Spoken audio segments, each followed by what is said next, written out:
Estamos junto a nuestro analista político de la redacción, nuestro querido compañero José Moyano. ¿Cómo te va, José? Buen ¿Cómo estás, día. Cristian? Buen Santa día, Pascua. Cecilia. Hola, José. Felices Pascuas para ustedes también. Bueno, Igual. recordamos especialmente, Ceci, que en este tiempo Néstor Pongután esta semana no va a estar, por eso junto a José vamos a estar analizando, bueno, distintos conflictos internacionales y en este caso lo que tiene que ver con lo que mencionaba el Papa Francisco Ujú. en el mensaje Ut Orbi, guerra, conflictos, hambre, lo que mencionaba sobre determinados lugares en el mundo. Bueno, uno de los puntos geográficos en conflicto y que preocupa al Papa y a toda la humanidad, por supuesto, es Siria, Ujú. José. ¿Nos podés contar un poquito cómo es la situación allí, dónde se origina todo este conflicto bélico? Bien, Siria, a ver, estamos hablando hoy 2024, pero está teniendo un conflicto desde el año 2011. O sea, ya lleva 12, 13 13 años, años. Ujú, 13 años de un conflicto político que devino en guerra civil. Una ujú, guerra civil ujú. a la cual después se le fueron sumando actores internacionales. ¿Qué fue lo que ocurrió en Siria? Bien, nosotros tenemos que pensar que vivimos en un mundo que para funcionar necesita energía, ¿no? Claro. Entiéndase gas natural, petróleo, ¿no? Los combustibles, la hornalla de la cocina, todo funciona con ese insumo, con ese recurso. Combustible sería también. Exacto, la energía, el combustible. Fines del 2010, principios del 2011, la Unión Europea lanzó un proyecto que consistía en construir un gasoducto que uniese Europa con las monarquías del Golfo Pérsico, ¿no? Esas famosas monarquías que nosotros vemos que tienen muchísimo dinero, ¿no? Emiratos Árabes Ujú. Unidos, Ujú. cuando pensamos en Dubái, Dubái, sí, ¿no? sí. Claro. ¿Qué pasa? Ese gasoducto iba a conectar Europa con las reservas de gas natural del Golfo Pérsico. ¿Qué ocurría? En el trazado de ese gasoducto está el país Siria. Claro. Y Siria, por una amplia variedad de cuestiones políticas y económicas, se opuso Claro. a la construcción de ese gasoducto, ¿no? Eh, entonces apareció como la consigna en los grandes grupos energéticos que querían construir esto: Siria molesta, ¿no? Siria es un obstáculo para este proyecto. En el año 2011 comenzó a darse en el país árabe. Siria es una república baasista. Baasista es el socialismo árabe. ¿M? Ujú. Empezaron a surgir protestas contra el gobierno de Bashar al-Assad, que podríamos enmarcarlas en protestas genuinas, ¿no? Es un gobierno que tiene ciertas particularidades que generaban cierto descontento Ujú. en sectores de la población, sobre todo a la hora de hablar de derechos políticos. Claro. En medio de esas protestas, que podríamos llamar genuinas o no, eso es otra discusión, pero en medio de esas protestas se empezaron a colar ciertos grupos que nadie sabe quién los envió, quién los Mm. financió, y aprovecharon el contexto de oposición gubernamental para empezar a instalar la lucha armada contra el gobierno sirio.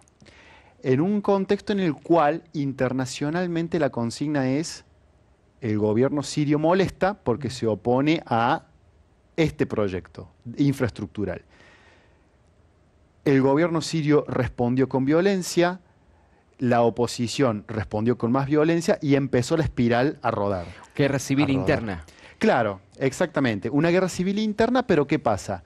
Con apoyos externos, porque hay interés externo de que el gobierno sirio caiga, ¿no? Divide y reinarás. Divide y reinarás, Bien. exacto. Pero a su vez, hay sectores externos que quieren que el gobierno sirio no caiga. Claro. Entonces, ¿qué pasa? Está el gobierno sirio de Bashar al-Assad luchando contra la oposición siria, y a su vez esa oposición tiene apoyos internacionales para que el gobierno caiga, y el gobierno tiene apoyos internacionales para que el gobierno no O caiga. sea que la misma Siria está fogoneada a favor y en contra desde afuera. Exacto. José, a mí me queda la pregunta, ¿por qué se opone Siria al tendido del gasoducto? Esa es otra, eso nos lleva a hablar de los aliados del gobierno. Ah, Porque si dijimos, ¿quién quiere que el gobierno sirio caiga? Europa y las monarquías del Golfo. Ellos apoyan a la oposición siria. Ahora, ¿quién quiere que el gobierno sirio no caiga? El gran proveedor de gas natural de Europa, que es Rusia. Ah, Y Siria, a su vez, es un país que tiene costas en el mar Mediterráneo y desde el año 71 le permite a Rusia tener bases navales en el Mediterráneo.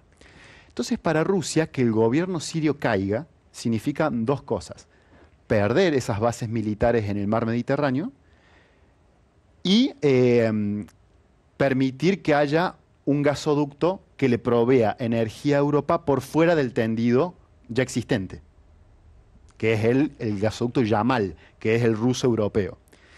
Entonces vamos se a le tener... quitarían el monopolio. Exacto. Y perderían las bases navales que le permiten a Rusia estar en el Mediterráneo. Entonces tenemos la oposición siria, apoyada por Europa, Estados Unidos y las monarquías del Golfo, Dubái, Emiratos Árabes Unidos, contra el gobierno sirio, apoyado por Rusia, apoyado por Irán, que es otro actor importantísimo en este conflicto, y por el Hezbollah, que es un partido, para unos países lo consideran un partido, otros países un grupo terrorista, larga discusión, pero esa es la situación en la cual está Siria, ¿no? Son dos bandos que luchan por el control territorial, y desde afuera hay países que proveen armamento, proveen apoyo militar. Hoy en día la situación no es igual que antes. Hoy en día ya básicamente el gobierno controla el 90% del territorio. Claro. Pero en el 2015 fue al revés. La oposición llegó a controlar casi el 80% del territorio, ¿no? Como que hubo un momento en que la oposición casi logra su objetivo hasta que Rusia intervino. Bien. Y cuando Rusia intervino, se torció la balanza y hoy, mal que mal, el 90% del control de Siria volvió a estar bajo las fuerzas gubernamentales.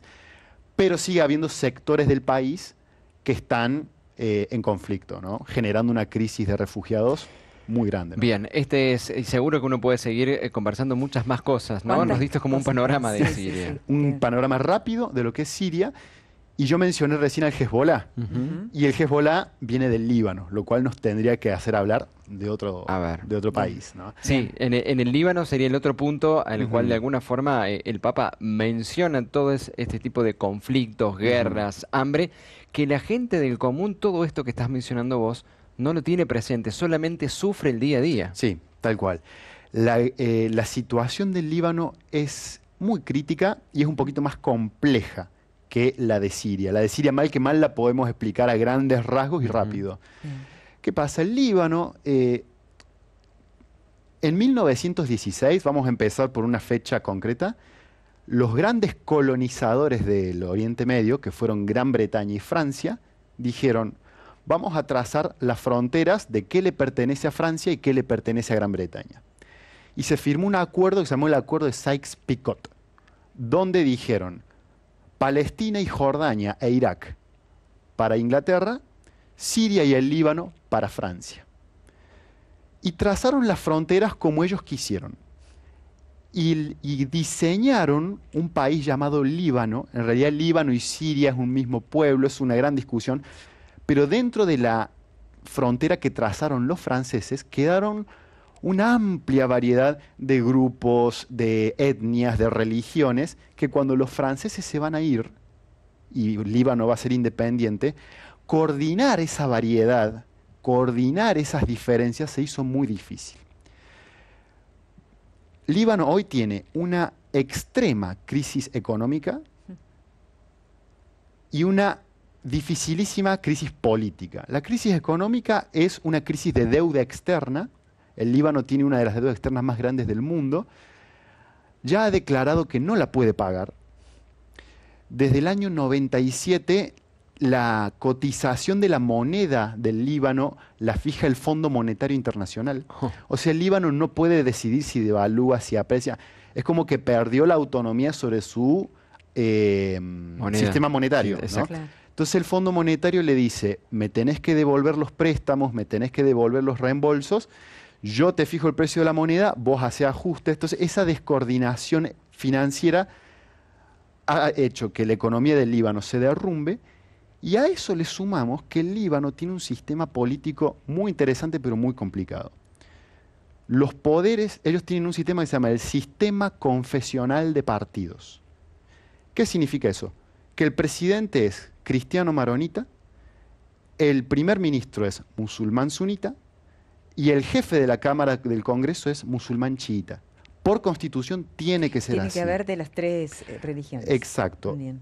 Esa constitución fue hecha en base al censo de 1932, cuando los cristianos en Líbano eran mayoría.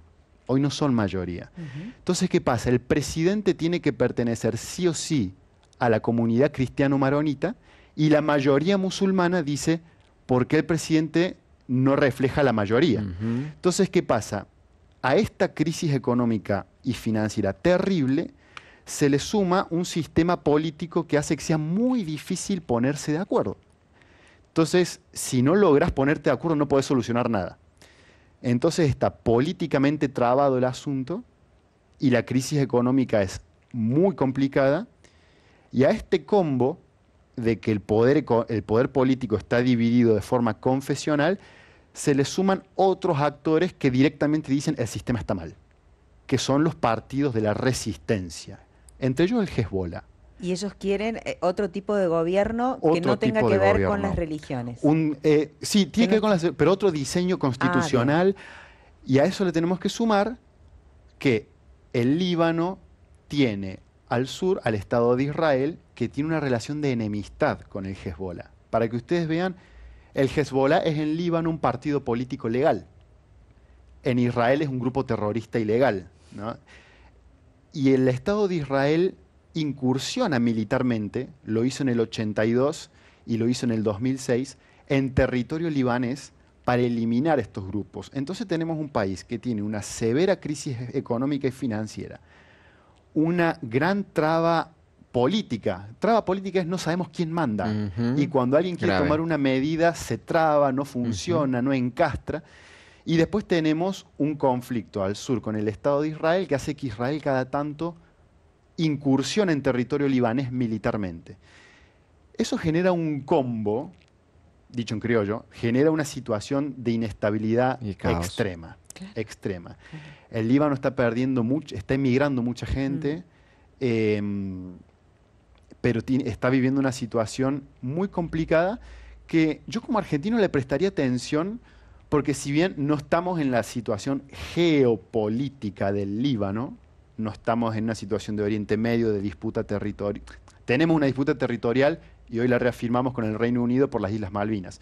Sí. Pero si bien nuestra situación geopolítica no es la del Oriente Medio, hay ciertos condimentos de la situación del Líbano, entiéndase, crisis financiera y podríamos decirle crisis política, que hace que tengamos ciertos puntos de parecido. Yo le prestaría mucha atención a la situación del Líbano, ¿no? Claro, claro.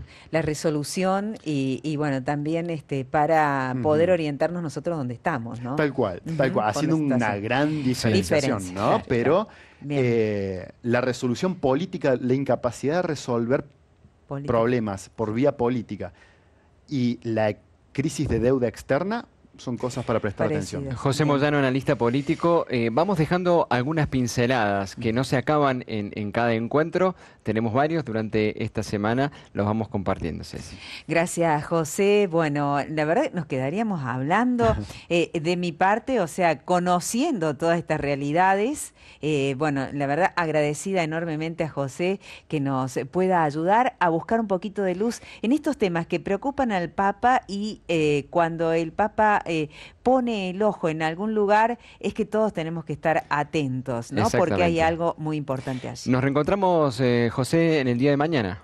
Seguimos el día de mañana con otro de los países que el Papa nos ha encargado oración. Dale, muchas gracias. Gracias.